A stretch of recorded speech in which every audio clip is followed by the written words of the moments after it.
On the eve of our wedding, Liam Carter took his first love out for a drive to clear her mind. They got into a car accident, and he broke a leg. The Carter family sent someone to ask, "Can the wedding be postponed?" I chuckled lightly. No need. The next day, the wedding proceeded exactly as planned. The only difference was, my groom had changed. When the news about Liam entering the hospital arrived, I was in the middle of arranging the seating chart for the reception. My hand paused over the desk. Which hospital? I'll go take a look. The one delivering the message was my secretary. I didn't notice her hesitant expression as I saved the seating chart and grabbed my coat from the chair. Ready to head out. MS. Vance.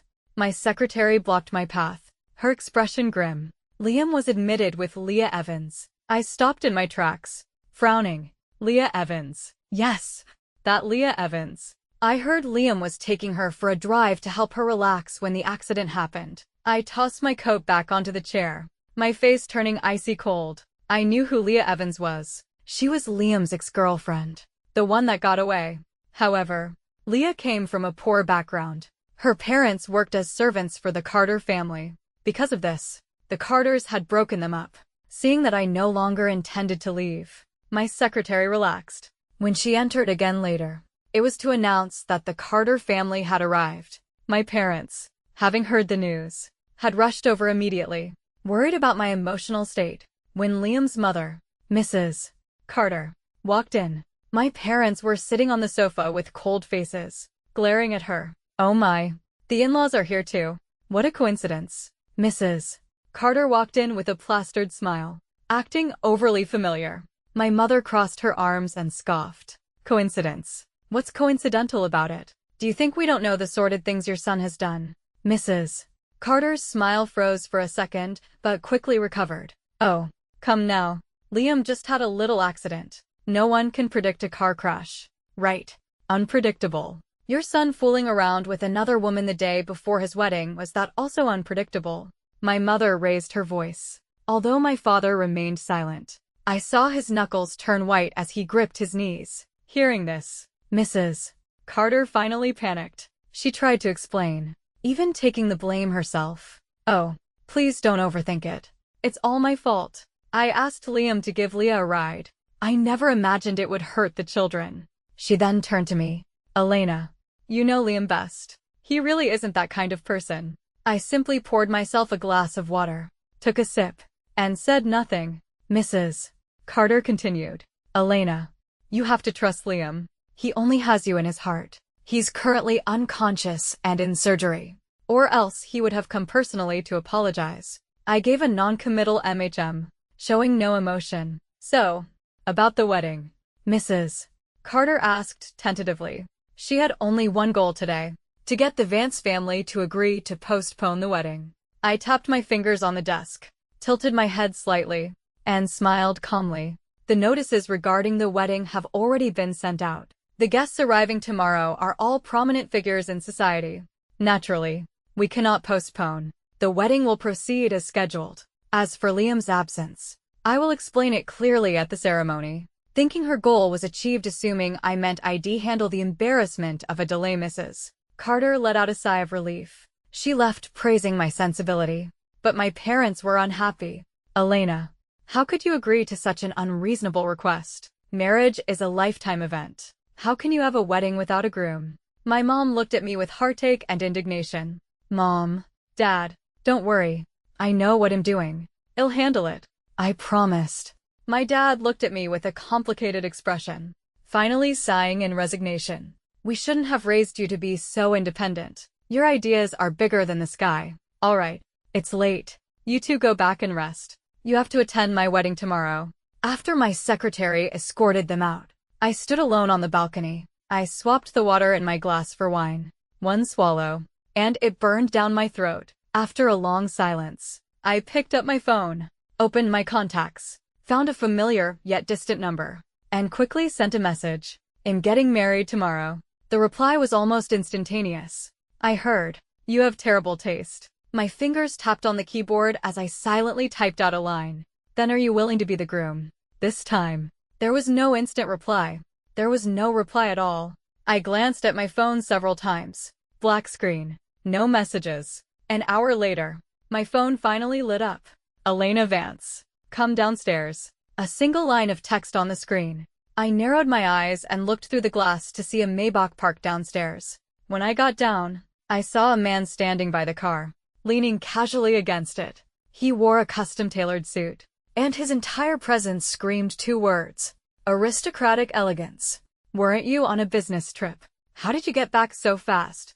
I looked him over and asked calmly. His schedule wasn't hard to find out. I heard he had gone to a neighboring province this afternoon. I didn't expect him back so soon. Elena, do you mean what you say? The man stared at me with deep, dark eyes. For someone who was always composed, this was the first time I saw nervousness on his face. I played dumb. What are you talking about?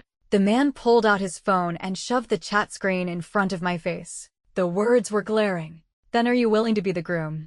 Elena, does your word count? He asked again. I looked at him and said, yes. His tense body finally relaxed, and he revealed a barely noticeable smile. Julian Thorne, is my taste still terrible? I asked him. Elena, your taste in men used to be terrible, but you have a talent for investment. He looked at me, then turned around and pulled a bouquet of flowers from the car. It was Lysianthus, my favorite. Nestled in the flowers was an exquisite black velvet box. This is. I tilted my head. Open it. Julian's voice was low and magnetic. I reached out, took the box, and opened it. Inside sat a fancy vivid blue diamond ring. I had seen this ring at an auction last month. I had intended to bid on it, but Julian had outbid everyone, securing it for 300 million. For me, I took the ring out. The deep blue was as mesmerizing as a nebula in space. While I was admiring the ring, Julian suddenly dropped to one knee, looking up at me. Elena Vance, marry me. I will be your most successful investment, pure profit, no loss. I looked at him and couldn't help but smile. Why this sudden grand gesture? Didn't you say it? A real romance starts with a bouquet of flowers. The wedding is tomorrow, so I didn't have time to prepare much. But I won't let you lose to anyone, Julian explained. My heart tightened. I had said that sentence back in university. I didn't expect him to remember. All right, put it on me. I extended my hand and the ring to him. He slid the ring onto my finger slowly, treating it like a precious treasure. Looking utterly satisfied. See you at the wedding tomorrow. Good night, my bride. I knew Julian from high school, and we went to the same university. I met Liam after graduation. Although my family, the Vances, couldn't compare to the Thorne Empire, we were still respectable. Liam's family, on the other hand, was new money that had popped up a few years ago. Originally, Liam wasn't worthy of marrying me, but he pursued me just as my parents were pushing me to settle down. He agreed to my terms, so we got together. I had seen Leah Evans a few times. She was the daughter of the Carter's housekeeper. When I visited the Carter home, she would always stand in the corner, her bright eyes watching me cautiously, as if assessing something. Liam's parents treated me with absolute obedience, feeling their son had climbed the social ladder by snagging me. Before the accident, I thought it was a suitable marriage. As for what happened tonight, my secretary had already investigated and sent me the report. Everything Mrs. Carter said at my house was a lie. The real reason was that Liam had a sudden epiphany, deciding Leah was his true love. He didn't want to marry me anymore and wanted to take Leah abroad. His parents naturally wouldn't allow him to give up a cash cow like me, so they locked him in the house. Unexpectedly, he went crazy, booked tickets for tonight, and tried to flee with Leah. The accident happened on the highway to the airport. I met Julian in high school. I transferred to City High No. 1, and he became my desk mate. I never had a good impression of this crown prince who looked like a slacker. He always seemed lazy, sleeping through class. Yet, during exams, he always managed to snatch first place from me. So, I disliked him even more. We were like oil and water. I thought I'd be rid of him after graduation, but by some twist of fate, we entered the same university and the same major. Julian Thorne. What a coincidence. On the first day of school, I gritted my teeth as I spat out those words. Wearing a gray tracksuit, he glanced at me and said casually, "Not a coincidence at all, Elena." I rolled my eyes and cursed internally. Poser. Later, my competition group was short one person. Julian was the only one left without a team. so I had to drag him in. That competition changed my opinion of him. There were 5 of us in the group. One guy, Wayne, was a friend of another girl in the group. My first meeting with Wayne wasn't pleasant. Upon seeing me, he stared inappropriately. "Elena, you're so pretty and single. Why don't you be my girlfriend?" Out of respect for the other girl, I rejected him politely. "Sorry, I don't like you. Besides, true romance starts with a bouquet of flowers, not a whim like yours." Just as Wayne was about to argue, Julian walked in, his gaze frosty as he stared at Wayne. "Are you bored?" I thought Wayne had given up. One night after late study, I stayed in the library for a long time. At midnight, the campus was deserted, and even the streetlights were dim. On my way back to the dorm, I felt someone following me. I walked faster, anxiety rising. Just as I quickened my pace, someone lunged from behind and grabbed my wrist. I turned instinctively. It was Wayne. "Elena, be my girlfriend." His face was twisted, his eyes looking like they wanted to devour me. A cold wind brushed my forehead. My heart sank as I reached for my phone. Simultaneously, Wayne snatched my phone and smashed it onto the ground. I felt like I had fallen into an ice cave. Just then, Julian appeared. He landed a punch squarely on Wayne's face. Wayne collapsed, blood trickling from the corner of his mouth. Julian wanted to keep hitting him, but seeing my pale face, he retracted his fist and asked softly, "Are you okay?" Still in shock, I managed to compose myself and shook my head. "I'll walk you back to the dorm." I nodded. After that, I never saw Wayne at school again. I didn't know if my parents handled it or if Julian did. After that incident, my hostility toward Julian vanished, but our relationship remained lukewarm until graduation. My next interaction with Julian was my first investment. After graduation, I joined my family's company. I eyed a piece of land, but just as I was preparing to buy it, the Thorn Group bought it for double the price. When I found out Julian was behind it, I almost called to curse him out, but his message arrived first. "Elena, you're an outstanding finance graduate. Don't you know what a guaranteed investment is?" Me, I didn't know what a guaranteed investment was, but I knew Julian was born to antagonize me. Later, when I accepted Liam's proposal and the news hit the headlines, that piece of land returned to my hands. It was from Julian. Wedding gift, along with a land transfer agreement and a text message. I didn't expect Julian to move so fast. That very night, all official accounts under the Thorn Group posted the boss wedding announcement. Even every Thorn shopping mall in the country issued a notice. "The boss is getting married. Free food and drinks at the mall for 3 days. Julian Thorn wedding. Julian Thorn's mystery bride." These 2 hashtags instantly took the top spots on trending. Simultaneously, I received a mysterious email in my inbox. The next day, I woke up early. By the time my parents arrived, I had my makeup done and was in my wedding dress. I looked in the mirror and saw my mom secretly wiping away tears. "Mom, it's a happy day. What's wrong?" I walked over and gently wiped her tears. "I just feel sorry for you. I thought Liam was an honest man, but it's such a big event, and there's no groom. You've never suffered such a grievance. It hurts my heart." I hugged her. "Oh, Mom, don't say that. Besides, the marriage is my business. It's the same whether Liam is there or not." More concerned about my wedding than my parents were the reporters. They had received news of Liam's accident. They were camped out at the hotel entrance early, wanting to see how this high-profile wedding would end. As soon as I came downstairs, the reporters swarmed. "Ms. Vance, is it true there is no groom?" "Ms. Vance, we heard your fiancé was hospitalized with another woman. What is your comment?" "Ms. Vance, the wedding hasn't been postponed. Is there a reason?" I scanned the crowd, curved my lips into a smile, and raised my voice. "Welcome, everyone, to my wedding.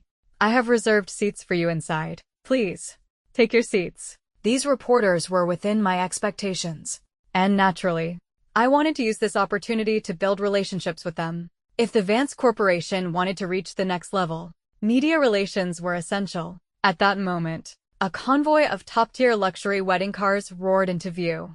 Everyone watched, jaws dropping at the sheer scale of the procession. Through the crowd, I saw Julian step out of the lead car. Instantly, all heads turned. "The groom is here." I smiled. My calm voice stirred 1,000 waves. The venue erupted in gasps of shock. The reporters looked like they had won the lottery, clutching their cameras tight. The bride of the Thorne Group's leader was Elena Vance, a powerhouse alliance between Vance and Thorne. This was breaking news with massive traffic potential. No one wanted to miss it. My parents were stunned when they saw Julian. They hadn't expected the wedding to proceed because the groom had been swapped, and they certainly didn't expect the new groom to be Julian Thorne. In the crowd, the most agitated person was Liam's mother. "Impossible. This is impossible," she shrieked, nearly rushing the stage. But my secretary blocked her. "That is my daughter-in-law. The man on stage isn't the groom," she yelled, standing on stage, arm in arm with Julian. I glanced coldly at Mrs. Carter. "Mrs. Carter, I think you've misunderstood. My relationship with your son is over. And by the way, he was the one who proposed the breakup." Mrs. Carter's eyes widened. "How is that possible? My son is lying in a hospital bed." Seeing her persistence, I signaled my secretary. She nodded, walked to the console, and plugged in a USB drive. An audio file instantly played over the speakers. It was Liam's voice. After a burst of static, Liam's voice rang out clearly. "Mom, stop talking. I've had enough. I don't like Elena at all. Marrying her is just for the Vance family's resources and connections. She's always putting on airs, cold as ice. She doesn't have half of Leah's gentleness. She annoys me. I'm taking Leah away tomorrow. Whoever wants to marry her can do it. Leah is the only one I'll ever love." Elena Vance. Huh. She's a joke. A self-righteous. The recording cut off abruptly evidently. Mrs. Carter had panicked and stopped him back then. But it was enough. Every word slammed into the ears of everyone present. The crowd went into an uproar. Camera flashes went wild, capturing Mrs. Carter's pale face. My parents were livid. Mrs. Carter looked like her bones had been removed. She collapsed onto the floor, standing on stage holding Julian's arm. My face showed no anger or sadness from the humiliation, only icy calm, and perhaps a trace of mockery. "Ladies and gentlemen, welcome to the wedding of myself and Mr. Julian Thorne. Please, enjoy the food and drink." My voice, amplified by the microphone, cut through the noise clearly and calmly. My attitude was self-evident. My groom is Julian Thorne. As for Liam Carter, he is nothing more than a dog I kicked to the curb. I smiled faintly and looked up at the man beside me. Julian's deep eyes were fixed on me, flickering with a nearly possessive protectiveness. He tightened his grip on my hand, took the microphone, and spoke in a low voice carrying the natural authority of the Thorne patriarch. "My wife in this life is only Elena Vance. To express my feelings for her, starting today, 90% of my shares in the Thorne Group will be transferred to her name." My eyes widened instantly. I looked at him, wanting to ask if he was crazy. The entire venue boiled over. Even my parents were dumbfounded. 90% of Thorne Group shares. What did that mean? It meant the Thorne Empire could change its surname to Vance at any moment. Julian just squeezed my hand and signaled his secretary, who came up with a prepared share transfer agreement. Time was tight. I couldn't prepare much else. "I hope you don't mind." He handed me a pen. "Are you crazy?" I didn't take it, whispering instead, "Elena, I am your guaranteed investment." He looked at me and spoke in a low voice, looking into his deep eyes. I admit, my heart skipped a beat. Watching me sign, he looked satisfied. He picked up the microphone again. "Mr. Liam Carter's behavior is a great insult to my wife, Elena, and an open provocation to the Thorne and Vance families. I announce that from this moment on, the Thorne Group terminates all cooperation with the Carter Group and all associated enterprises. Any company or individual maintaining close ties with the Carter Group will be blacklisted by Thorne." Termination of cooperation. Blacklisting. Two understated sentences that meant absolute destruction for the Carter family. Mrs. Carter let out a desperate whimper and collapsed completely, lacking even the strength to cry. Her carefully plotted dream had shattered completely today. My wedding went smoothly. It quickly hit the headlines. The Vance Corporation's stock price rose with the tide of the wedding. Some were happy, some were worried. My parents' frowns hadn't relaxed since seeing Julian appear. After the wedding, my mom pulled me aside. "Elena, I never expected you and Julian." Sigh. "Mom, He's good, I said, defending him slightly. But the Thorne family isn't simple. I'm afraid you'll be wronged. We agreed to Liam because we thought he was honest and would treat you well. The Carters were obedient to you. Just as I was about to speak, a tall figure appeared at the door. Mrs. Vance. No one in the Thorne family will mistreat Elena. I swear it on my life. Julian appeared beside me, reaching out to hold my hand. Firm and powerful. I don't know why, but standing next to him, I felt an inexplicable sense of security. My mom didn't say anything else, only telling Julian to take good care of me. Married for a month. Although Julian and I lived together, he respected me and we slept in separate rooms. One day, I received 2 messages simultaneously. MS. Vance. Liam has woken up. From my secretary. MS. Vance. Can I meet you? From an unknown number. I arrived at the meeting place. A coffee shop. I didn't expect the person meeting me to be Leah Evans. She was in the passenger seat during the accident, so her injuries weren't severe. She had been discharged after a week to recover at home. She sat by the window in a white dress. Her eyes were just as timid as the first time I saw her. Seeing me, her eyes suddenly lit up. How is your health? I sat opposite her and asked gently. She held a cup of coffee she hadn't touched, looking at me in surprise. MS. Vance. You don't blame me for ruining things between you and Liam. I laughed. Blame you? Shouldn't I thank you? Leah was stunned. I explained. If not for the recording you sent, the Carter family wouldn't have let the media go easy on me. I had my secretary investigate the mysterious email from that night immediately. I was quite surprised when I found out it was Leah. Why help me? I asked. Leah's eyes turned red instantly. She gripped her coffee cup tighter, staring at me with bright eyes. Big sister, do you really not remember me? Me? Oh no. Why does this feel like in the Heartbreaker? 10 years ago. Because of your sponsorship, I could continue school. I wrote you a letter every year, and you always replied seriously. Actually, I recognized you the first time I saw you at the Carter house. My heart felt like it had been squeezed by a giant hand. I didn't expect the girl I sponsored 10 years ago to have grown up into this young woman. She was good 10 years ago, and she is good now. My eyes suddenly felt sore. Looking at her, I felt a mix of emotions. The gaze from the corner of the Carter house was never jealousy or calculation, but worry and gratitude. I didn't mean to destroy your relationship with Liam, but I knew they weren't good people. I didn't want you to be with him. Leah explained.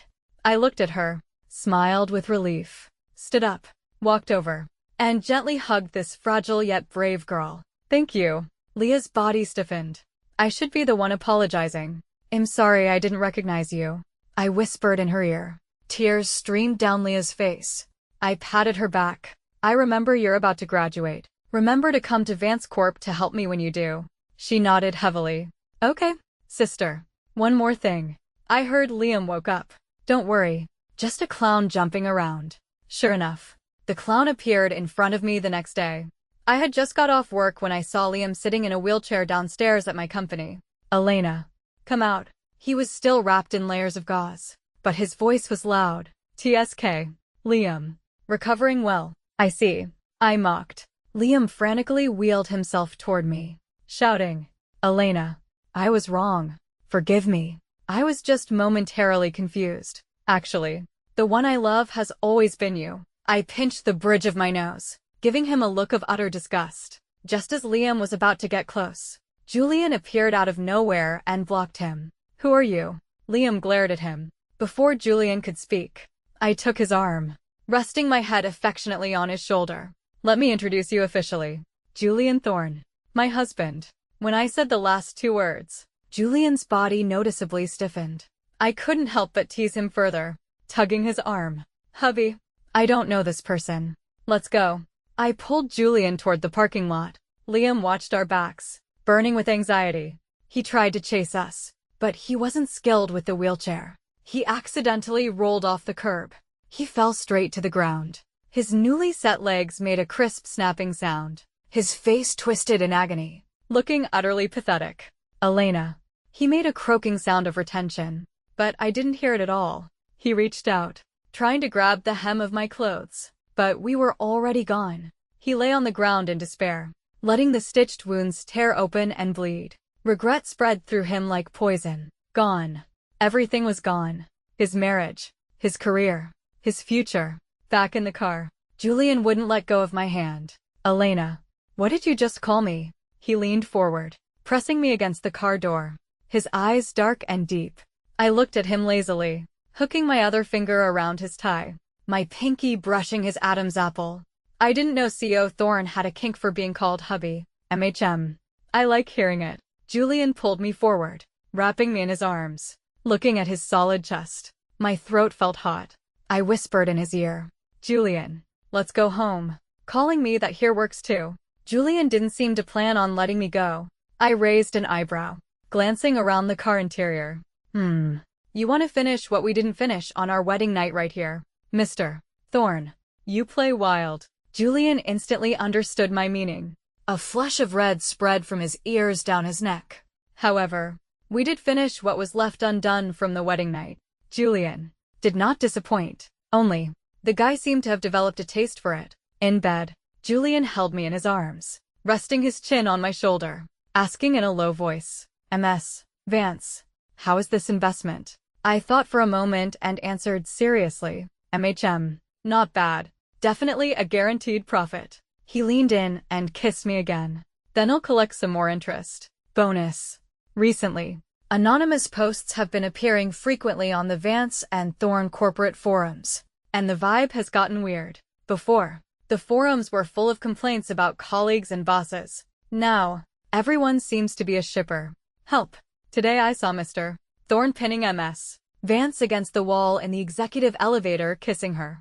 I saw it just before the doors closed. His look was so intense. Ms. Vance's ears were totally red, upvoting the above. At the last annual party, Ms.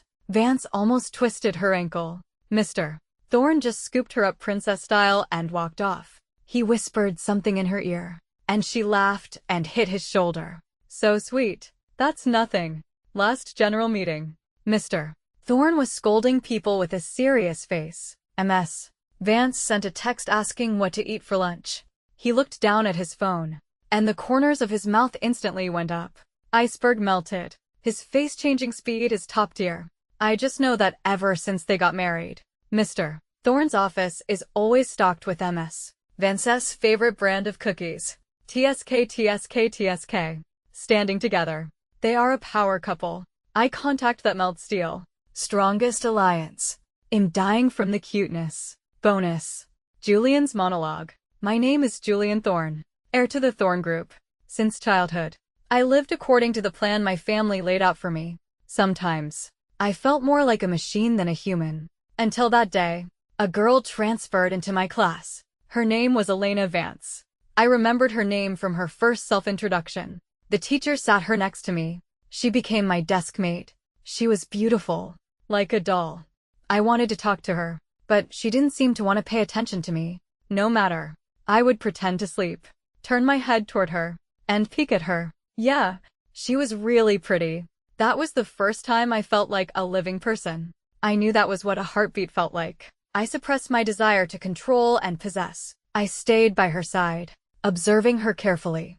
Even then, I worried my overly eager gaze would scare her. School, for me, was just passing time. My family planned to send me abroad after graduation. So even though I knew how to solve the problems, I handed in blank papers. But this time, I wanted to be serious. I wanted my name to be closer to hers. So, I succeeded. In the rankings, I was first. She was second. Our names were next to each other. Only, why did she look at me even more fiercely? University started. She said to me, Julian Thorne. What a coincidence. Elena.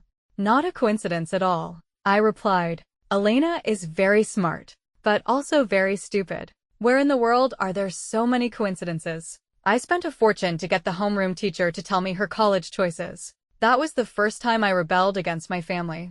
I didn't go abroad as planned. I chose the same school, the same major as her. Elena didn't notice that I always sat behind her. Sigh. Whatever. I didn't expect her to invite me to the group competition.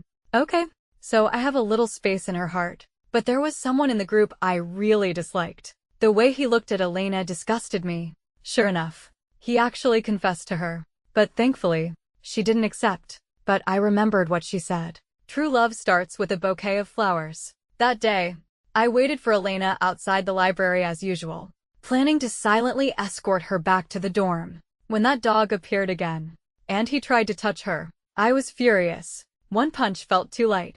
I was ready to beat him to death when I saw Elena. It was the first time I saw fear on her face. In that moment, I felt my heart break. I wanted to hug her, but I was afraid of scaring her. I could only comfort her quietly. As for that guy, I used some gray methods to make him disappear from the country forever. After graduation, as my family wished, I inherited the Thorn Group. I watched her silently until news broke that she was eyeing a piece of land for investment. I bought it immediately. Yes, that's right. I have nothing but money. I wanted to give that land to her. I wanted to confess to her. I wanted to tell her, I am your guaranteed investment.